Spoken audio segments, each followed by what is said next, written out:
thanks, and welcome to the fall town meeting. I thought, by way of introducing our speaker, who you all know, we'd talk a little bit about what she's done since our last town meeting and some of the awards that she's won since our last town meeting. You can go through all those, Trish. Dr. Jackson took a trip to South Africa with a contingent, and in April received an honorary degree from Stellenbosch University. Also in April, she was awarded the Joseph A. Burton Forum Award from the American Physical Society. And at the end of that month, there's a magazine in New York City that recognized her as one of the Education Power 50 in New York City and New York State.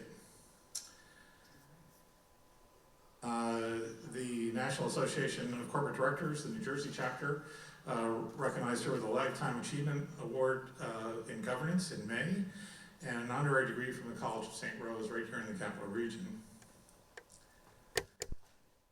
The Philanthropic Hall of Fame of Film from the United Way of the Greater Capital Region had its inaugural class, and not only recognized Dr. Jackson, but also her spouse, Dr. Morris Washington. The Corbett Award was given in June from the Fund for Lake George, and the Bronze Beaver Award by the MIT Alumni Association. And the picture down on the bottom right is just her talking with some folks at Howard University as part of an ongoing program with the Medal of Science and Technology.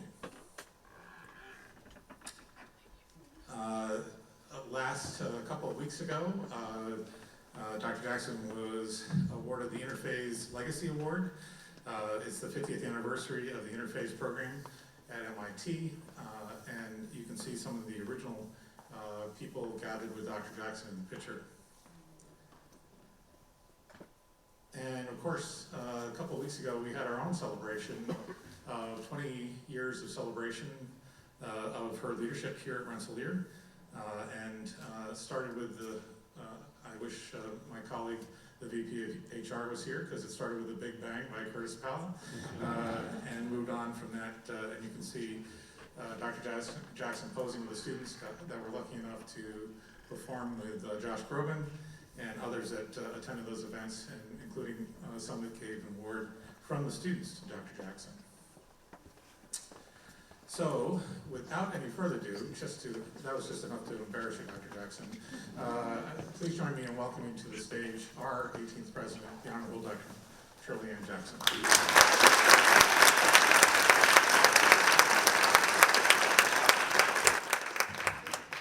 You know, when I was growing up, if someone did that, and I'm a bit embarrassed, I'd say, I'm going to get you for that. I won't say that, but thank you, John. I appreciate it. So welcome to our 2019 Fall Town Meeting, and I want to also extend a special welcome to everyone watching remotely. Now, I have a lot of good news to report. However, before I do, let me introduce you to some members of Institute leadership. I hope we can bring up a few lights. Of course, you've met our Vice President for Information Services and Technology and Chief Information Officer, John Cole, of the class of 79. The quiet lady who runs my office, so if you ever want me to do anything, she's the one, Jen Brock. The Vice President for Institute Advancement, Mr. Greg Dickinson. The man who takes care of our beautiful campus, our Vice President for Administration, Mr. Claude Rounds. Ms. Pamela Smith, our Associate Vice President for Strategic Communications. Now you've heard it, he says he doesn't have much wind left, but the wind beneath my wings. My husband, Dr. Morris Washington. Special Assistant to the President for Strategic Initiatives and former VP for Research, Professor Jonathan Dorick. The Executive Director of Health and Wellness and Head of our Health Center, Dr. Fran Lawrence. Les Lawrence. You know, I knew the former president of Rutgers, and his name was Fran, turns out, so I'm getting some now. Our Vice President for Student Life, Mr. Peter Komorski. Acting Dean of the Lally School of Management, Professor Chanaka Idurasenga. The Dean of the School of Architecture, Mr. Evan Douglas, Professor Douglas. Dean of the School of Humanities, Arts, and Social Sciences, Professor Mary Simone. Senior Associate Vice President for Research, Professor Robert Hull. Dean of the School of Science, Professor Kurt Brenneman. Our Vice President for Finance and Chief Financial Officer, Ms. Barbara Howell. Vice Provost and Dean of Undergraduate Education, Professor Keith Moo Young. He's a member of the classes of 1992 and 1995. Associate Vice President and Director of Athletics, Dr. Lee McElroy. Vice President for Enrollment, Mr. Jonathan Wexler. Dean of the School of Engineering, Professor Shekhar Garde. And our General Counsel and Secretary of the Institute, Mr. Greg Cook. So we're all delighted to be here this evening, this afternoon. Now this fall, I had the great pleasure, as you've heard, of celebrating 20 years in office as president of Rensselaer with many members of the extended Rensselaer community, many of whom are now old friends. Now currently the median tenure of a sitting college president is about 5 years. So I've had an extraordinary opportunity with my leadership team and with all of you to accomplish a great deal at Rensselaer and for Rensselaer. And we also have been celebrating another anniversary as well. 50 years since the astronauts of Apollo 11 landed on the moon. And a great deal of the credit for this remarkable scientific and engineering accomplishment belongs to one of our own, George Lowe, of the classes of 1948 and 50. After a tragic fire in the Apollo 1 command module cost the lives of 3 astronauts, Mr. Lowe was asked in a shakeup to oversee the spacecraft design and to serve, in effect, as operations manager of the Apollo program. He brought to the endeavor both a remarkable mastery of detail and an ability to inspire the very best from his team. And George Lowe left NASA in 1976 to assume the presidency of his alma mater of Rensselaer and proved to be a strong leader here as well. But after he died in office in 1984, the Institute was somewhat adrift, running through 5 leaders in 14 years. By the time I was invited to assume the presidency, Rensselaer was not functioning as a full research university, although we have always offered graduate degrees. That was instead largely focused on undergraduate education. And we weren't always doing the job there that we wanted to do, and with select research strengths. Now, in the long run, however, we do believe that one cannot educate talented students at the leading edge of their fields without a research enterprise that itself pushes outwards the boundaries of knowledge. The Troy campus was in decline physically, with a great deal of deferred maintenance and a dearth of new platforms for research and education.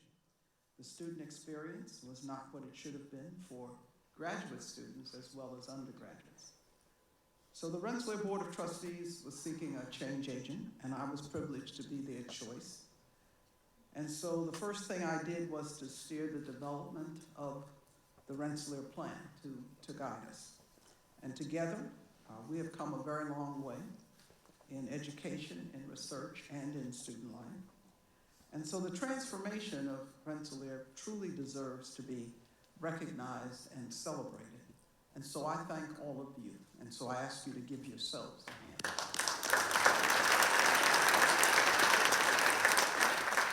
Now, at the very beginning of my tenure, we put a stake in the ground in what was a relatively new field for Rensselaer, biotechnology and the life sciences.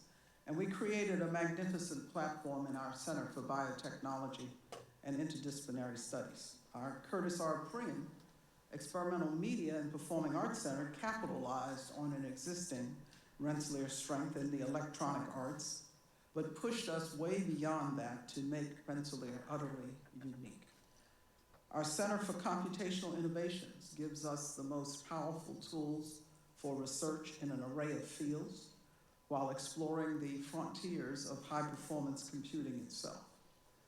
We have attracted a world-class faculty in part by creating constellations that allow star faculty to work with their peers, junior faculty, and students across disciplines, but around the singular research focus.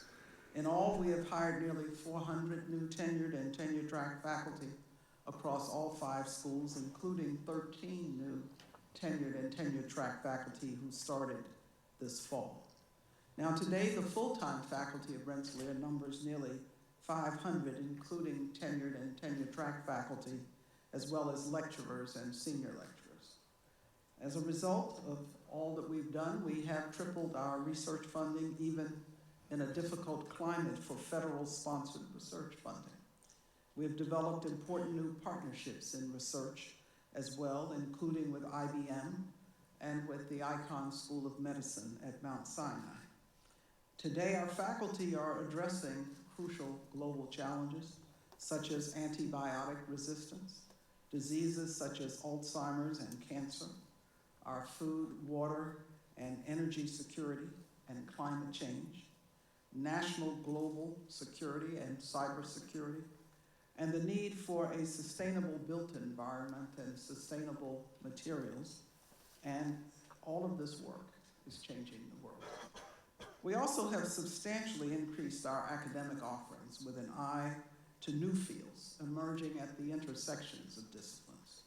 Over the past 20 years, we have established 24 new degree programs in all, including a Bachelor of Science degrees in Games and Simulation Arts and Sciences, in Information Technology and Web Science, and in Music. And there's a vast array across all of our disciplines. And there are a number of new PhD programs and master's programs as well.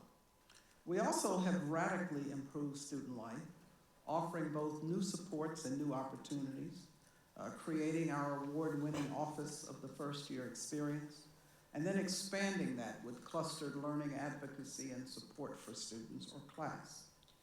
We have improved the physical conditions in which Rensselaer students live and learn, undertaking many overdue renovations, beginning with the freshman residences, and have created new residences for both undergraduates and graduate students, including the Howard and Blitman PE class of 50, Residence Commons, the Polytechnic Apartments, and City Station.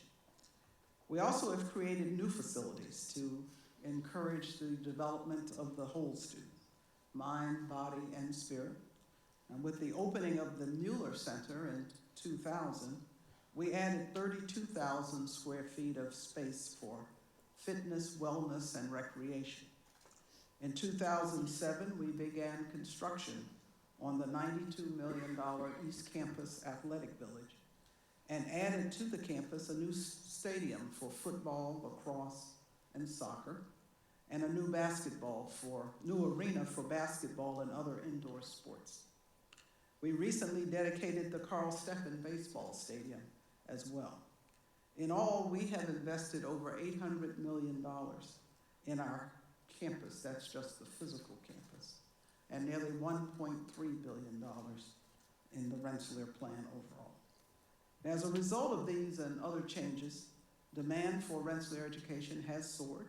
The number of applications we received for our freshman class of 2023 was 3.5 times the number we received in 2000.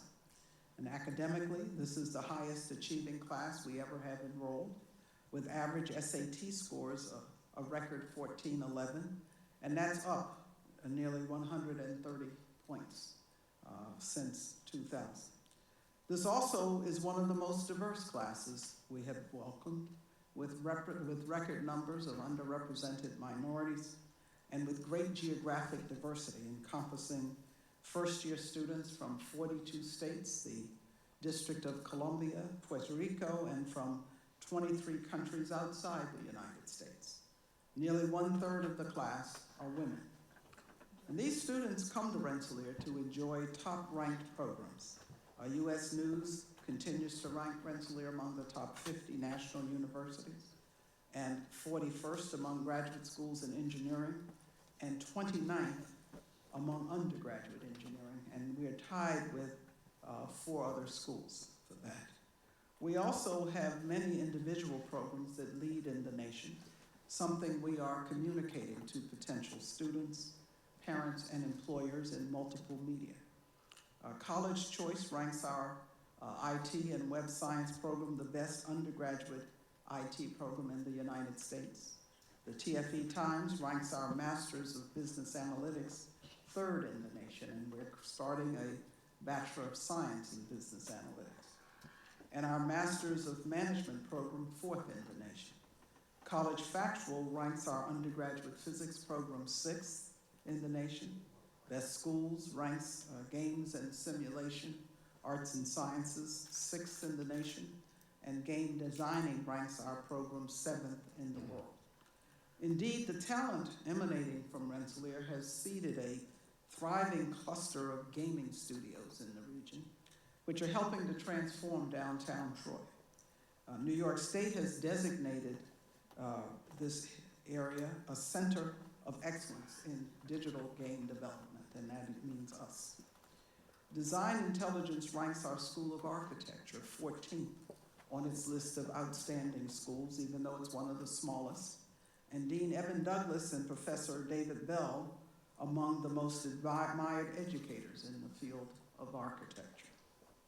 We continue to innovate in our teaching and learning, in our pedagogy, with our first in the nation data dexterity requirement and a new minor in data science and engineering.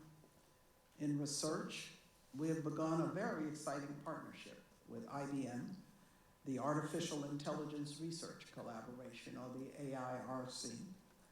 And the AIRC is intended to move forward the science of artificial intelligence itself, as well as its applications across all fields of research and education at Rensselaer in all 5 of our schools.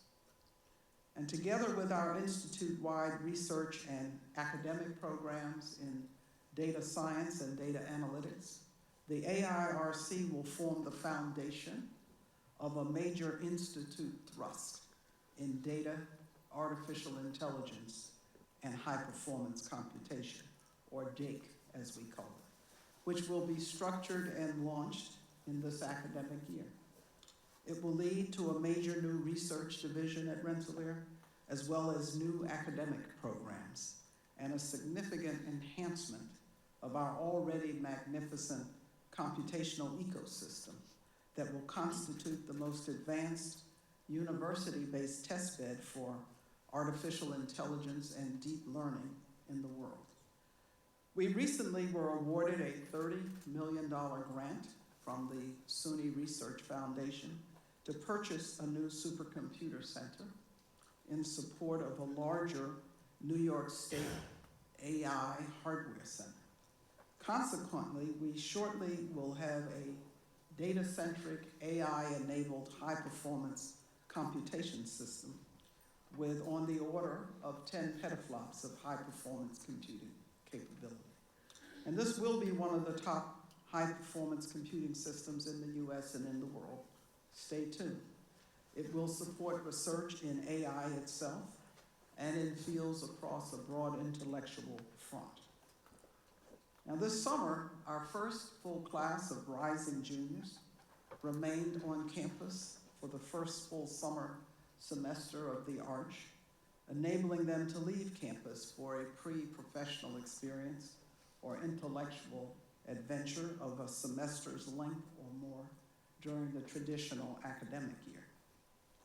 The Arch has 6 essential intentional elements. First, an acceleration of immersion in both the academic and professional worlds. Second, structured academic advising, career counseling, and leadership development beginning in the freshman year. Third, unique academic and co-curricular summer experiences. Fourth, reclustering of the junior year cohort across disciplines. Fifth, more focused and meaningful engagement with the faculty. And sixth, an opportunity for students to engage in self-discovery, leading to increased intellectual agility, multicultural sophistication, and a global perspective.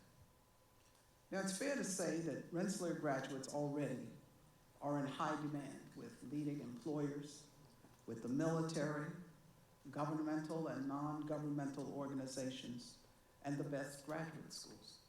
The Arch experience is only going to increase that demand. We continue to invest in clustered learning, advocacy, and support for students, class.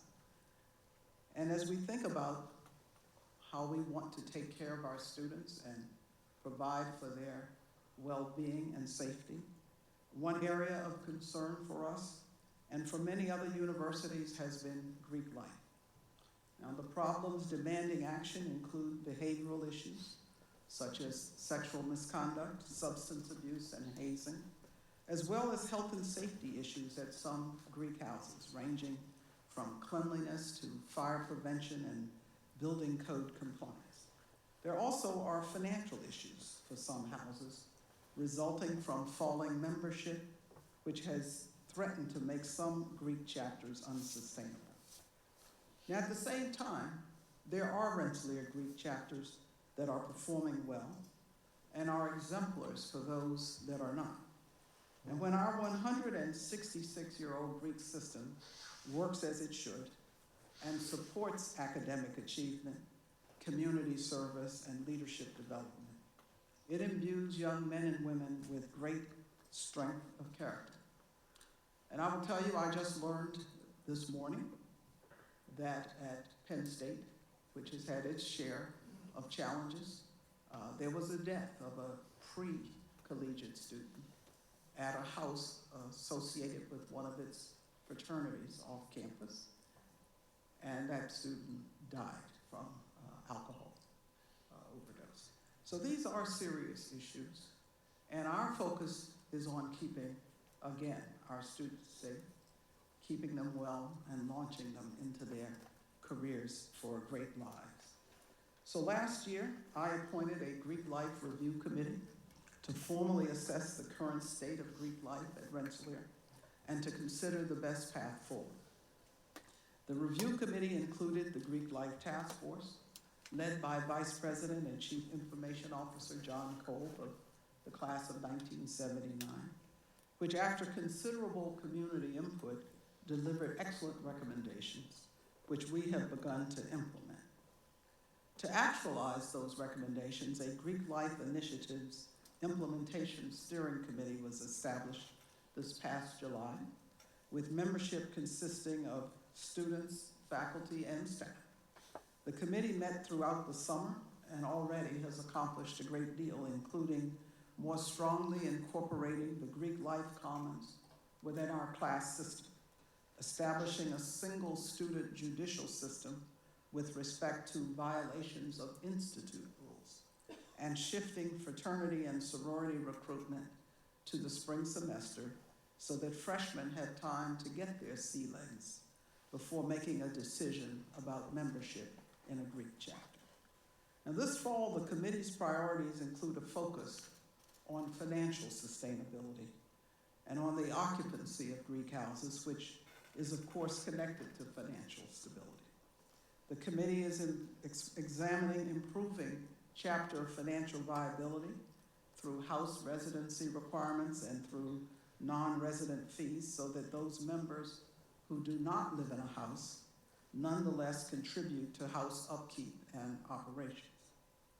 Our fraternity and sorority leaders also have expressed the desire to join forces as a community, and towards that end, we are establishing a fraternity and sorority Greek Commons Fund, into which all fraternity and sorority members will contribute.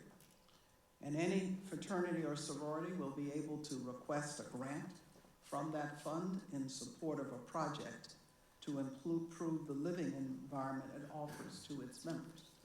And I will tell you that the chair of the Board of Trustees, beyond a commitment he already made to the Greek system, is making a contribution to that fund.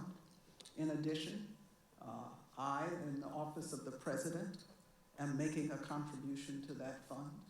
Further, I personally am making a contribution to that fund, and our vice president for Student Life, Peter Konworski, is making a contribution to that fund to launch this and get it off the ground. Additional priorities for the implementation committee include the need to re-examine leadership progression for our Greek chapters, as well as for other student organizations. The traditional practice of selecting a slate of officers to serve in their junior year for a full calendar year obviously no longer can work quite the way it worked in the past now that juniors are engaged in arch-away experiences. One possibility is a multi-year progression to leadership in which students can shift into and out of acting and advising roles, or in which the away semester becomes a developmental step on the road to full-time leadership for students upon their return to campus. But the discussion continues. As I'm sure that everyone in this theater is aware, on August 21st, we had a storm of such intensity that it overwhelmed the drainage infrastructure of both the city of Troy and the campus. Sage Avenue and Federal Street experienced significant damage. The landscaping here on the sides of the steps at Impact was washed out. Fortunately, not the building because of how it's built. But overall, 20 buildings on the campus experienced flooding or minor roof leaks. There was significant flooding at the lower levels of the Union, in the Mueller Fitness Center, and in the basement of the Alumni Sports and Recreation Center, as well as in 2 student residences, the Colony Apartments and the Rousseau Residence Hall at the Stackwick Apartments, from which over 100 students had to be relocated. The new Tech Terrace near Congress Street happened to be available and was selected for the relocation of the Rousseau students, keeping that residential cluster together, and the Colony students were moved to the Polytech Apartments on Congress Street. Now, fortunately, the city of Troy responded quickly, and the Sage Avenue repairs started at 7 a.m. the morning after the storm. Unfortunately, the repairs required are extensive and ongoing still, although they're making good progress. But our water system in Troy is over 200 years old. Now, in our own housing, some restoration and repairs are completed. Others are still in progress. But to minimize disruption to relocated students, our athletes in particular, they will not be required to return to their residence halls until the beginning of the next semester. And naturally, we are engaged in a comprehensive assessment of ways to mitigate and address future flooding, and we've already begun to do that. Now, turning to broader institute matters, our recent financial returns reflect our continued prudent financial management, strong student demand, and overall growth. We had a 3% net increase in net assets with a fiscal year 2019 endowment return in line with expectations, a long-term debt reduction, and it's gone down more, of $15 million, including a principal repayment in conjunction with the refinancing of a portion of our debt.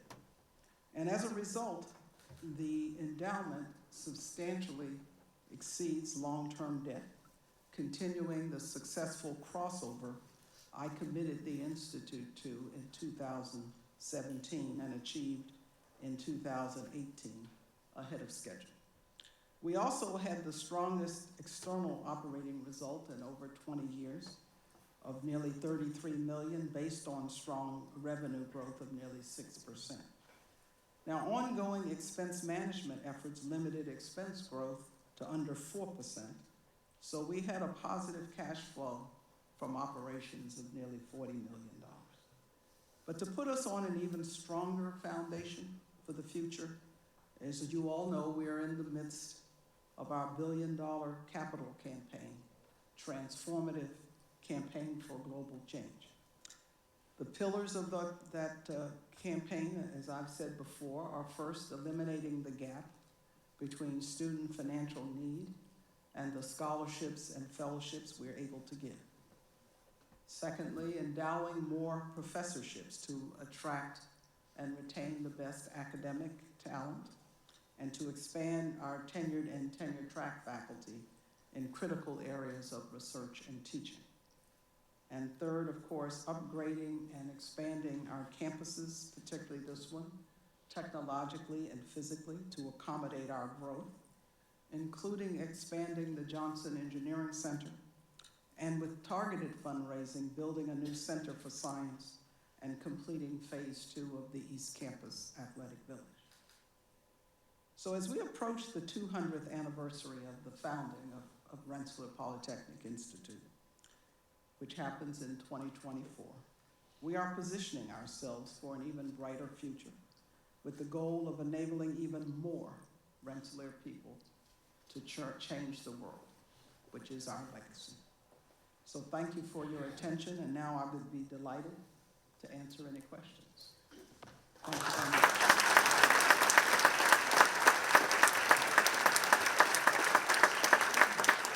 So we have a microphone available, so if anyone has any questions.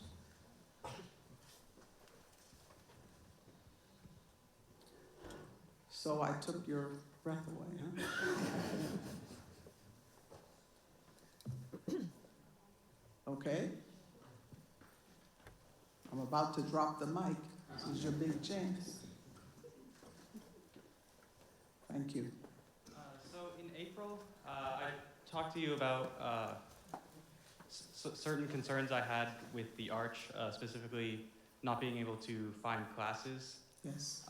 So yesterday, Dr. Konworski sent out an email saying that those problems, you're working on fixing those problems right now.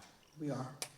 So why is it taking this long, is my question. Well, I think there are several issues. One has to do with the sequencing of courses, the staffing of courses, ascertaining what courses exactly students need and how to fold them in to the cycle, given that we now run on a 3-semester sequence. But let me ask our Vice Provost and Dean of Undergraduate Education to flesh that out a little more for you. So the message that you got, we have taken in the student input, taken a look at all of the various survey data that we did for class of the Arch 2019, and we are applying that to Arch 2020. And so, for example, the deans are working together to come up with the best schedule possible, whereby we reduce the impact on every student in terms of having scheduling conflicts, because that was one of the big challenges with the summer 19 schedule. And then what we're going to do in the future is we're working together with the deans to make sure that we eliminate those scheduling conflicts. I've also asked the deans to strategically select additional courses that they think are in the best interest of our students. And then we're also having your hubs go through and take a look at where everyone is on their in their degree progress, so that we make a robust enough schedule so that the students can take and have a seamless movement through their curricular structure. So it was during the summer of 2018 that I spoke to you. That's true. That's true. But we were at that point beginning to lay out the overall schedule for the first summer. There were a number of things that we had to anticipate and deal with. And when you have as many moving parts relative to the number of students and getting students to register on time and in a timely way for the summer semester. Then we make projections about what courses will be needed. I think we will get better and are getting better as we go along with making that. And so, you know, it's easy to sit and say, well, you told me this, you know, a year ago, why didn't you fix it like that? And maybe you can help us develop the algorithm that, with the people in it, that will help us do that. But we're taking your concerns very seriously. And I think people will already see a major difference this upcoming summer. So thank you for the question. Please.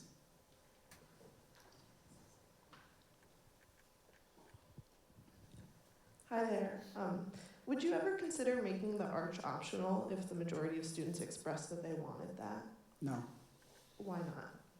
because there's been a lot of discussion about you know, the pedagogical intent, the opportunity it offers for students to develop themselves professionally.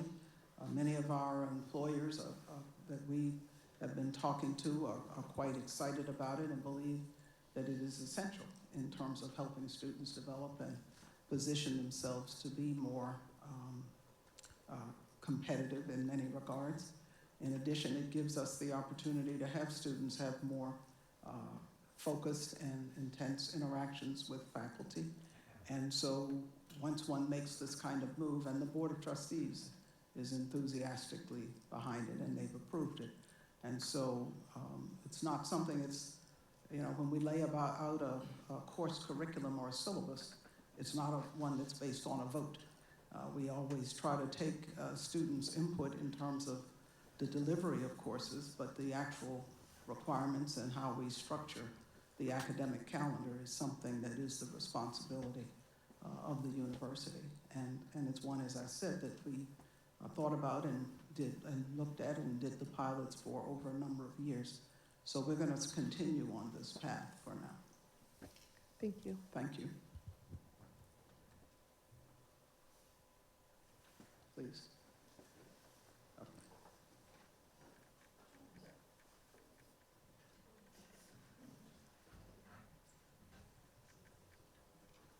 I think she had her hand up first, and then we'll come to you. Thank you. So I'm a student here, and on October 15th, there was an incident on campus that involved a large Troy PD presence pursuing a fugitive.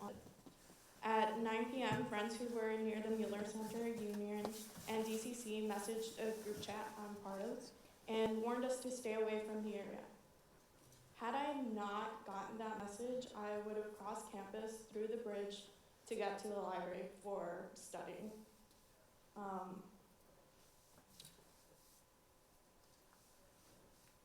PubSafe issued a 2-sentence alert an hour and 36 minutes later, and it stated, at this time, there is no continued risk to the RPI community as a result of the incident, and no further information was given from the school that day or since.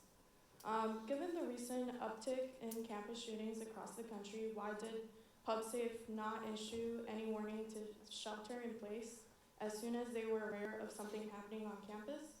And furthermore, what will you do to improve relations with the Troy Police Department so you're in the know about possible situations in the future?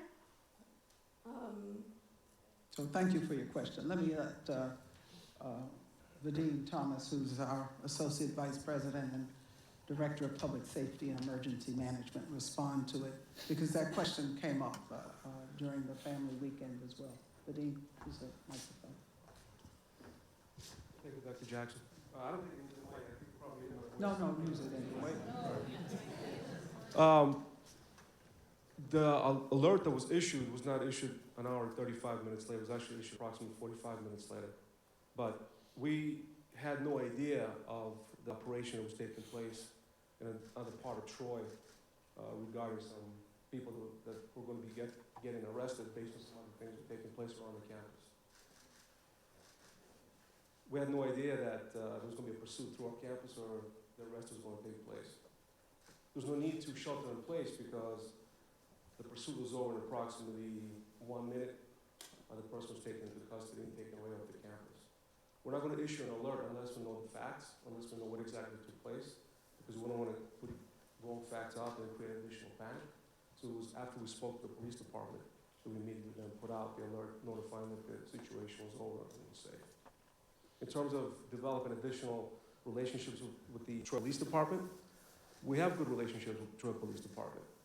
But Detroit Police Department is an agency that gets involved in conducting tactical operations, and they're under no obligation to let us know anything that they're going to do.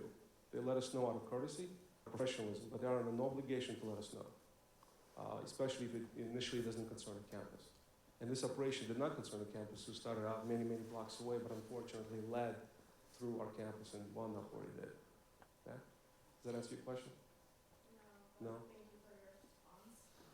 Well, I think the real message is that as far as I understand, the incident unfolded so quickly that there wasn't time to really issue a beforehand alert. We actually have had, over the years, a couple of incidents where if we've had more pre-warning, we've told people that.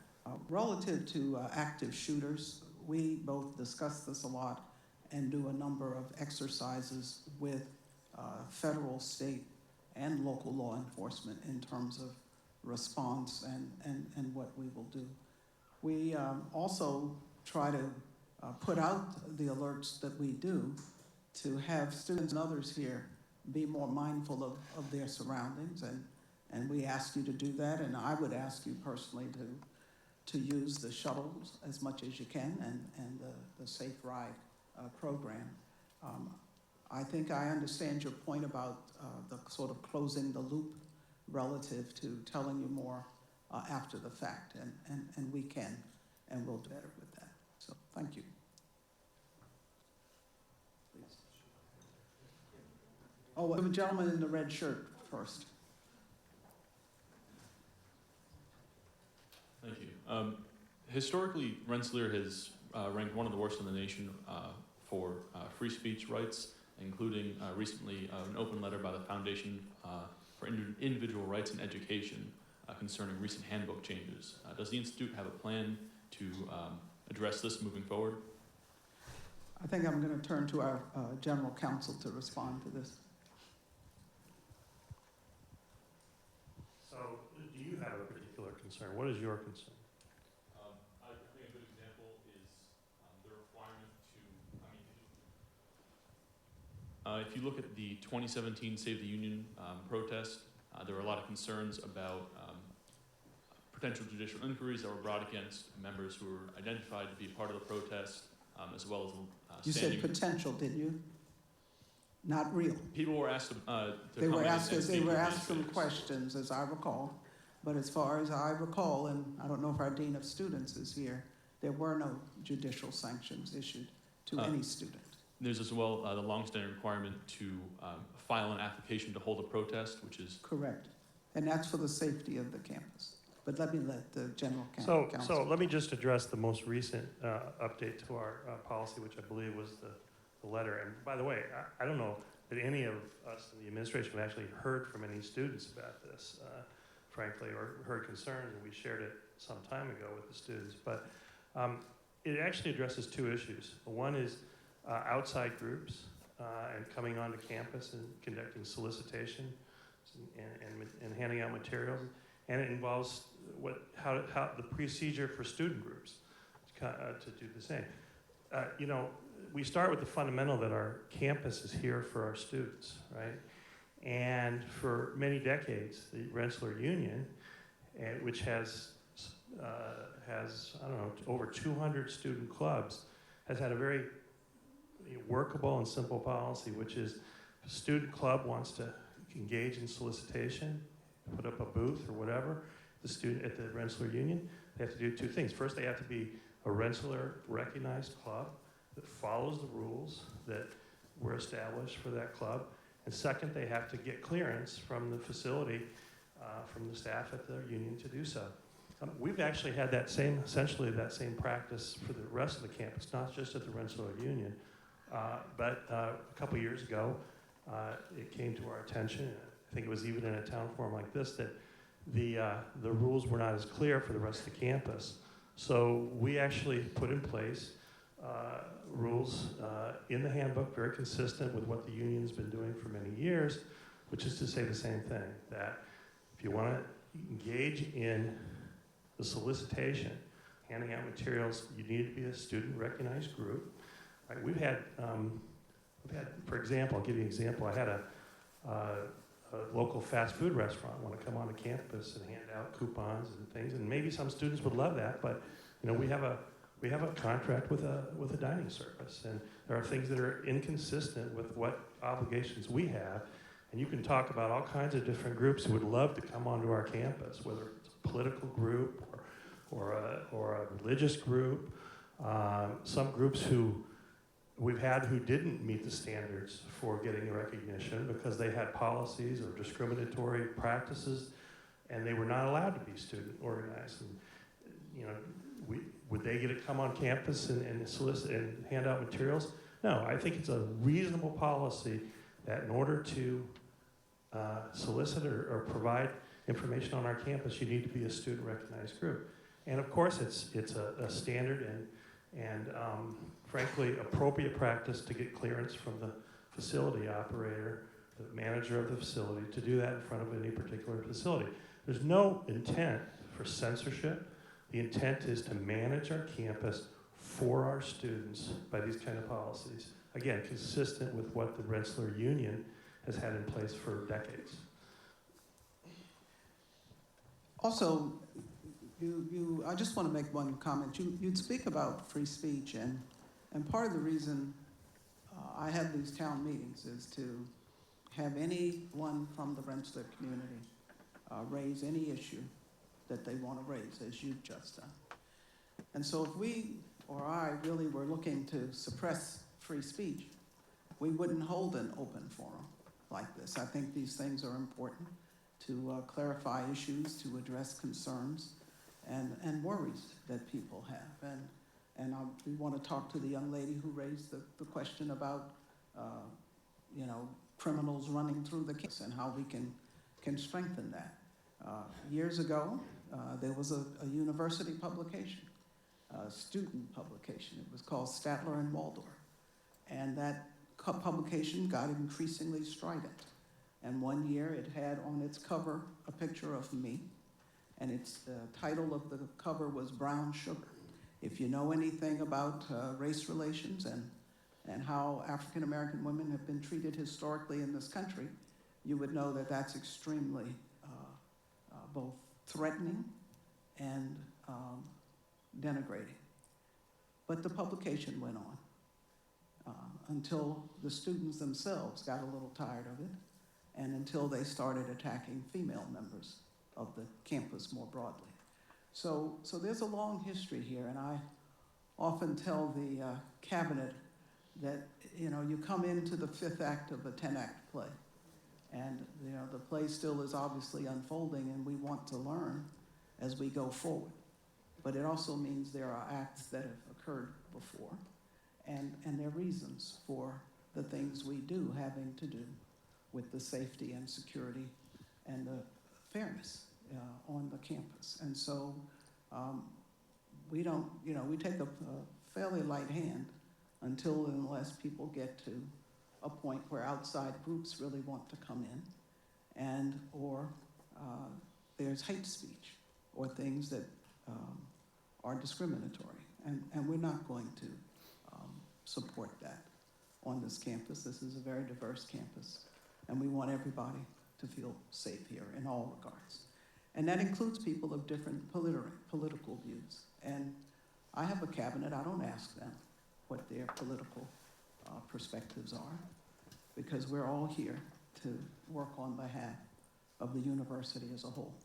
And as long as everybody's pulling in that direction, I don't care what they do in the political frame. And so I think that has to be very clear.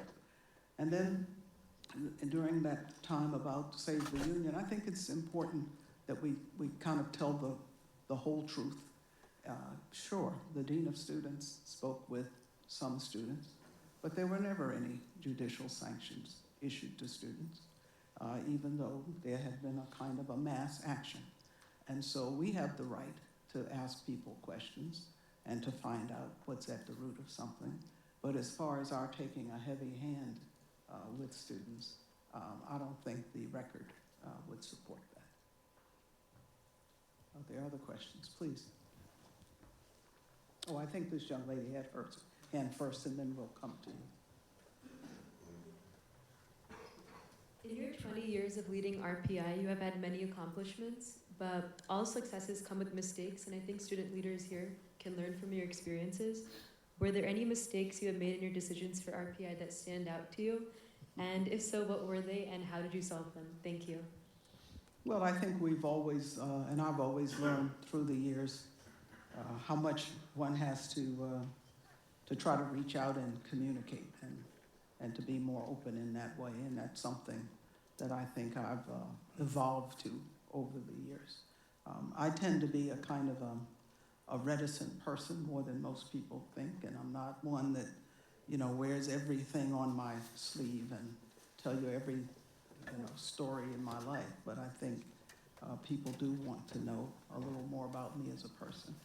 And as far as any big decisions, I tend to be a fast mover, but I think, one also learns about how do you try to do things within the flow of what the university is. But in terms of, a fundamental decision that we've made, because we spend a lot of time studying and researching and benchmarking and discussing, and the cabinet will tell you we discuss things for a very long time.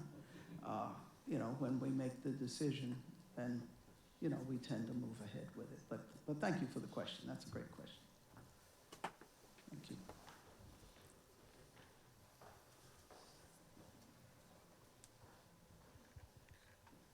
When I was a freshman in spring 2018, we did a lockdown drill for the entire school for the event of like an active shooter, maybe something similar to the incident we had on campus a few weeks ago. Since then, obviously, we've had 2 freshman classes come in that have not received a drill like that. So I was wondering why we did not continue those drills and if we will see them again in the future. So is that a suggestion you're making to us? It was more a question. I thought like. Well, no, I think we should take it as a suggestion. So we'll do that. So thank you. Thank you. I think there's a gentleman up here. Let's get people who haven't had a chance to talk.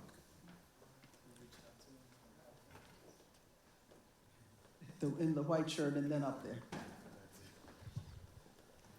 All right, so at the last town hall, I asked you, what is RPI doing for LGBTQ students? And I was told, well, you can meet with Dr. Konworski afterwards. And me and the current head of RPI met with Dr. Konworski, and he took down our suggestions. And then it kind of dropped off the face of the earth. I sent 6 or so emails asking about, hey, the points brought up, what's happening with that? Are there new resources being allocated? Are there improvements being made? And I didn't receive a response. So I'd like to ask the same question again. What is RPI doing specifically to support LGBTQ students in terms of resources and additional aid? Well, since Peter was the one you wrote to, let him respond first. Well, first of all, I appreciate the question, and I think anytime a student asks, and I know we have a lot of dialogue with students, we want to make sure that we're always willing to meet.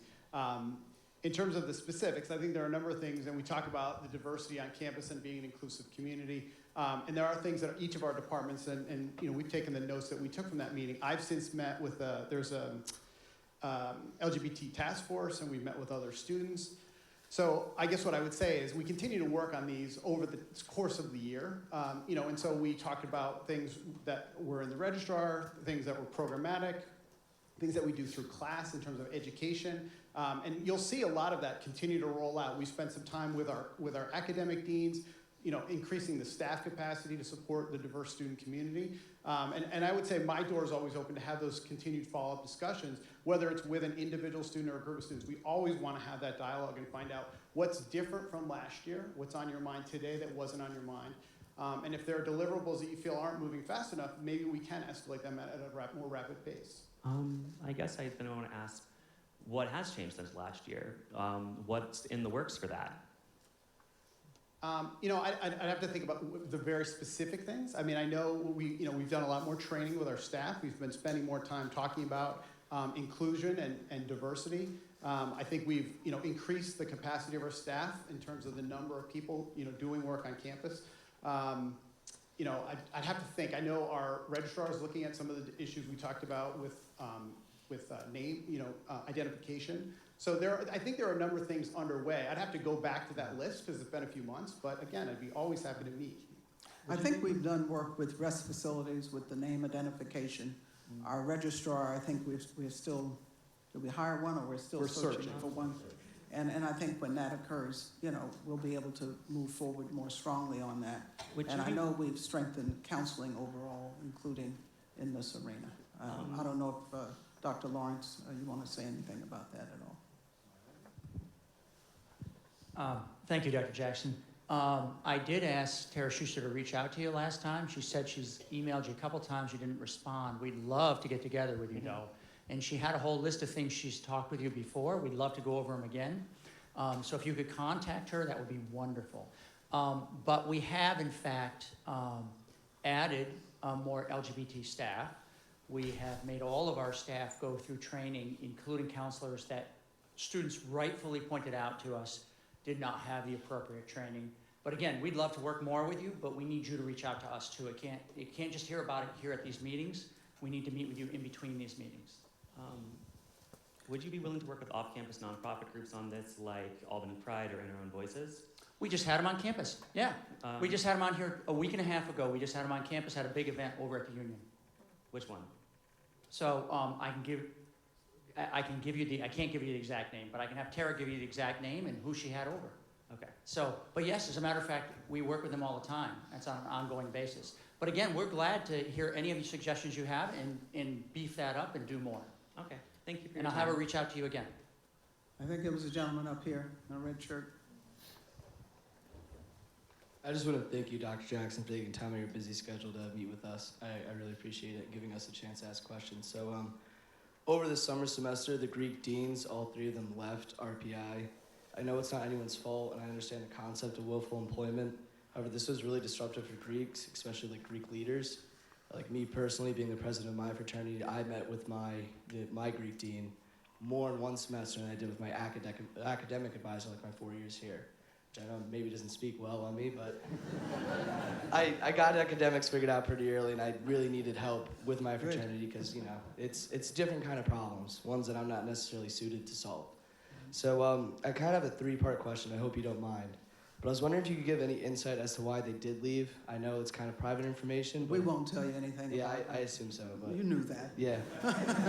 But good try. Yeah, appreciate that. So I know that you are currently in the hiring process, and right now you have Wendy on staff, who's fantastic. But fortunately, from my conversations with her, she's very overwhelmed, and it's really hard for her to transition this role. It's true. And she feels like she was kind of like not given much of a starting point, and maybe there wasn't anything left behind. So I'm wondering what you guys are doing to kind of support her and get more people on staff, and kind of as a corrective action, what are your plans to make sure something like this doesn't happen again? Because Well, I think let's back up. Number Yeah, one, sure. we can't guarantee that won't happen again, because as you point out, this is not a prison. People get to come and go, and I don't mean that in a pejorative way. So people will go and seek other positions, or their family reasons, any number of reasons people choose to leave. So to give you a guarantee that it won't happen again would be disingenuous. Now, at the same time, we're working as fast as we can and as hard as we can to hire the additional Greek deans. But there are various reasons. These folks are in high demand. Many universities are facing great challenges in their Greek systems across the country. And so people are working very hard to hire people. But at the same time, so there's a lot of competition. But at the same time, because of the compendium of challenges, there are some people who may come from a broader student life background, even if they themselves were Greek, who are a little wary of taking such positions. And so all of these things play into decisions people can make. We try to sell the legacy and history of our Greek system, as well as our class model, and we think we will find the right people, but and we think we compensate them well, but we can't guarantee that people will stay, but we will do everything we can to support them. And I think Peter has been taking some steps in the absence of having the other two Greek deans to provide other support through his broader staff to the Greek dean.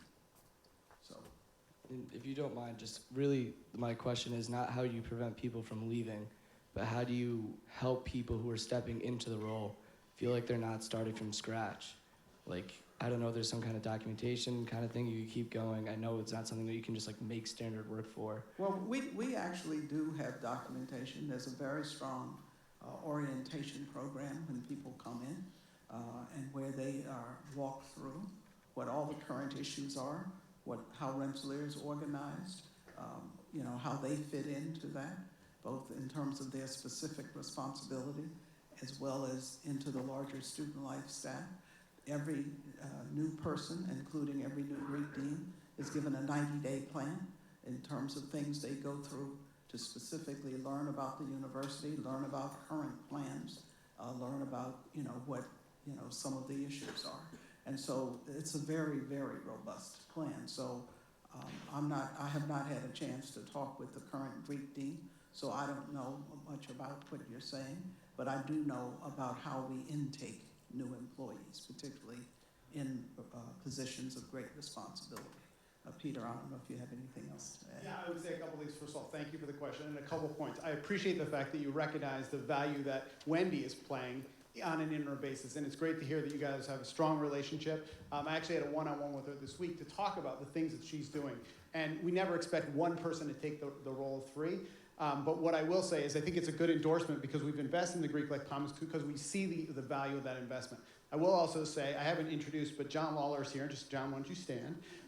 The Greek Life Commons reports to John, and John himself has a background with Greek Life, but one of the things that we decided to do as soon as we knew that we were going to have some gaps is we tried to bring in some other people like John, Dr. Potts in the union, two of our Archer Center faculty members who I'm not sure I see, but I know that they were involved, and our new director of student conduct to continue to support the Greek community, even in lieu of those full-time staff. So that part of that evaluation is they've got to get involved with the implementation, but we also want to make sure that they're supporting. So each of them has been visiting chapters, they've been doing inspections. So I don't know, there are probably more specific things we can talk about, but we want to continue to have that strong engagement with our personnel across student life with the Greek Life Commons. So I appreciate the question. I also appreciate the fact that you've embraced that staff, and we want to continue to have you involved in the process of selecting the next Greek deans. You'll have a voice at the table, like we do with all of our conversations. When we talk about the registrar and other important positions, we want to have students be engaged in those conversations because ultimately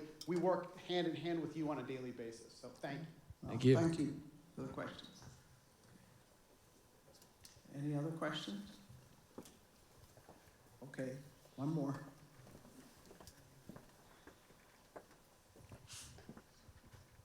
So regarding the incident on Tuesday, the alert that was sent out said that the incident was a traffic stop, and when it was really a raid by Troy police. So, in my opinion, calling a raid like that a traffic stop is unacceptable.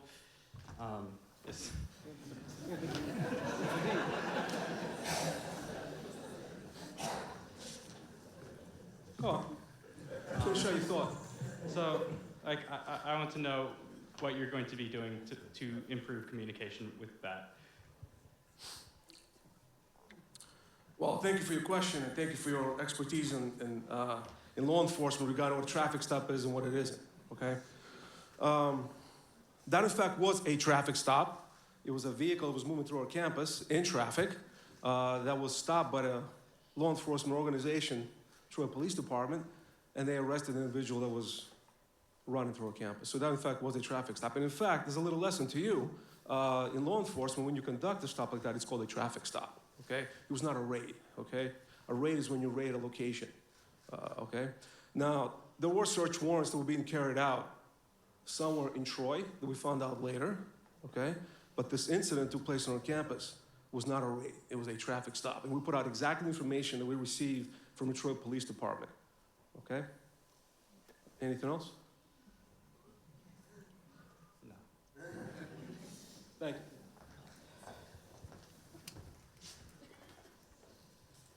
Other questions? I think there's a gentleman up here. This could be the last one. Thank you. Thank you very much for your dedication to this school over the past 20 years. You helped a lot in terms of the campus, the facilities on campus, and improving the academics. That is an amazing accomplishment. But that butt word, right?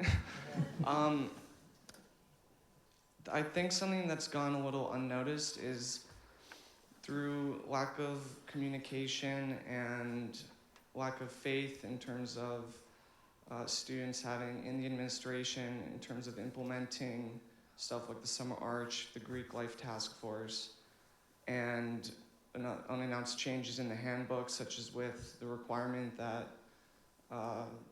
if you're in a suspended fraternity, you can no longer live there, even if you are a junior or senior. So there's been a huge breakdown in trust between the administration and the alumni and the students, and I think it's in shambles. So how do you plan on addressing to start rebuilding the trust, I guess, in the entire Rensselaer community? Well, first of all, I'm going to push back on you about things being in a shambles, because we just had our Parents' Weekend, and with that, we had a number of hundreds of students that we interacted with and their parents in terms of their feedback about their son and daughter's experiences here at Rensselaer. And so what they articulate is far from being a shambles. So that's number one. Number two, I do understand how difficult these changes are for the Greek system here. But in point of fact, they are about the health, safety, and well-being of our students. And we will make decisions that we know are not popular all the time, but the intent is always clear. Now, I know that many of you have been influenced by your alumni chapters and your alumni Greek organization, but the world has changed, and the laws that we live under, the implications for the students, the implications for our university, as well as the actual problems that we see. And I'm not going to sit and detail everything that has happened in every chapter here, but there have been some pretty serious things. And so communication is really a two-way street. And I have met with the alumni Greeks and have been treated very badly. But that's not going to stop me from continuing to work on behalf of trying to preserve the Greek system here, which is why we are creating the Greek Commons Fund, and I personally am contributing to it.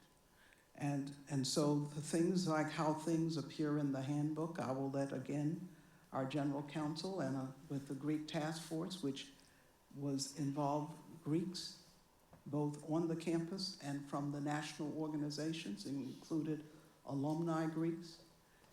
And John Kolb, who is an alum himself, chaired that task force.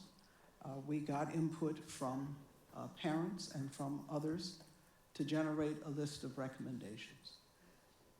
Not everybody's going to be happy with what comes out of that, but that wasn't a rushed process, and it wasn't a process where we didn't seek and in fact get the input of many, many people. And so I'm sorry if you are unhappy with the way it is, but I also would ask you to step back and think about how you and your brothers, and particularly alums, comport yourselves. what happens in these houses and what can be improved, and to work with the implementation committee to try to move things along so that we can come down on the other side of the mountain and not keep, rehashing the history that, while important, is not going to move us to a different place. I've been accused of many things. There have been things through the years that if I wanted to shut down the Greek system, I could have taken that step a long time ago, but I haven't. And if you don't believe it, then let's just keep working and try to come out on the other side, because that is what I'm trying to do. And so, but I will take strong issue with the idea that things are in a shambles as far as the students are concerned, with as hard as the people who are in this room work, and with all the things we have put into place to try to protect all of you, as well as educate you as well as we can.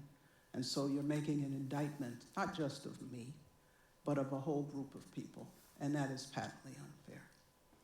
Let me hear from Craig and about the handbook, and John about the Greek Life Task Force. Yeah, I mean, I don't have much to add. We can, we continue, some things are settled. We're not going to go back and read. But if you have questions, need clarity, we're always open to talk to you about those things.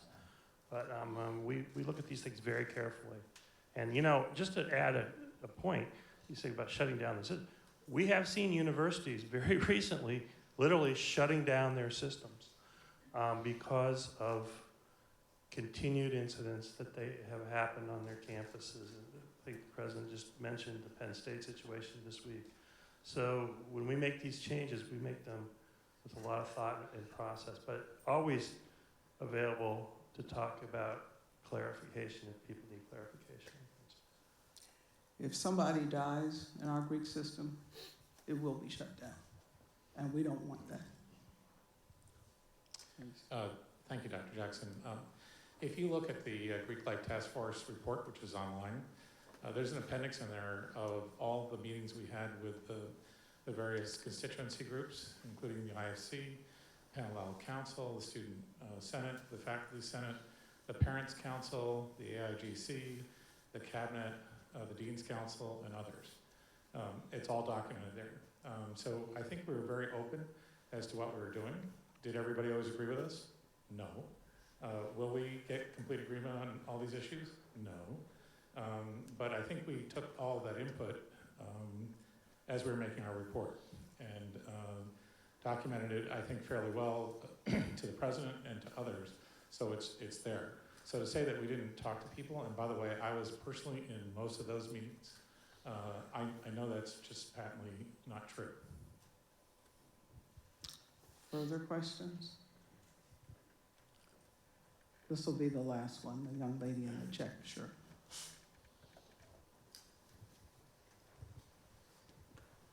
Hi. When does the health center anticipate filling their staff, specifically the psychiatrist role, so that students can be diagnosed and prescribed medicine in a timely manner? And what's being done to make up now for those students who might not be receiving care as easily or quickly as they otherwise would be? Dr. Lawrence.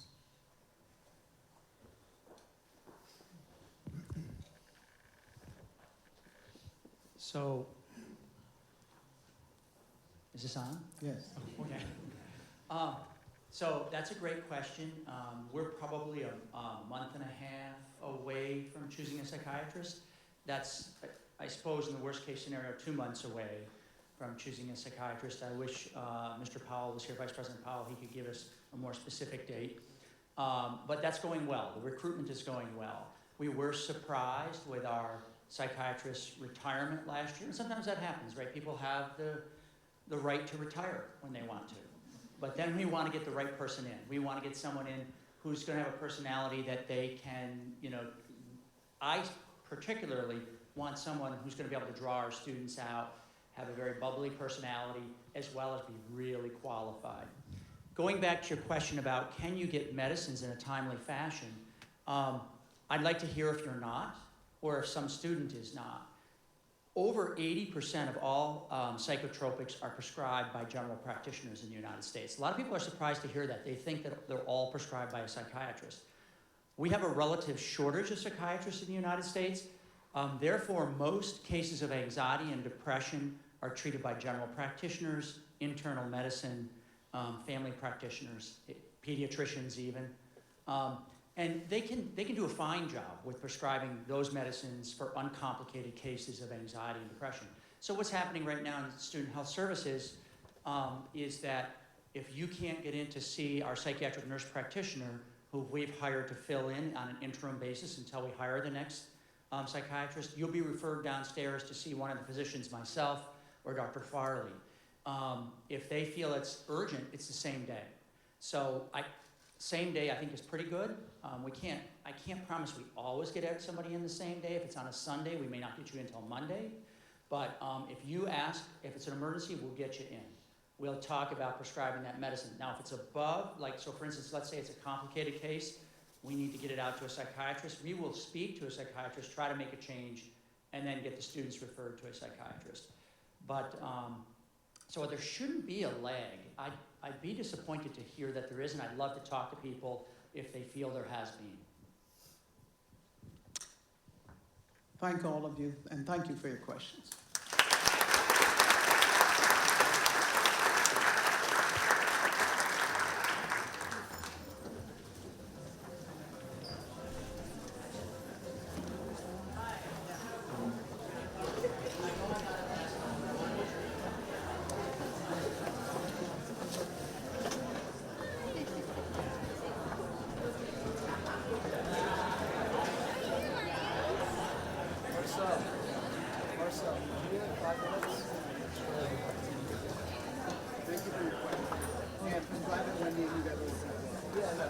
Yeah, she was trying to ask a while.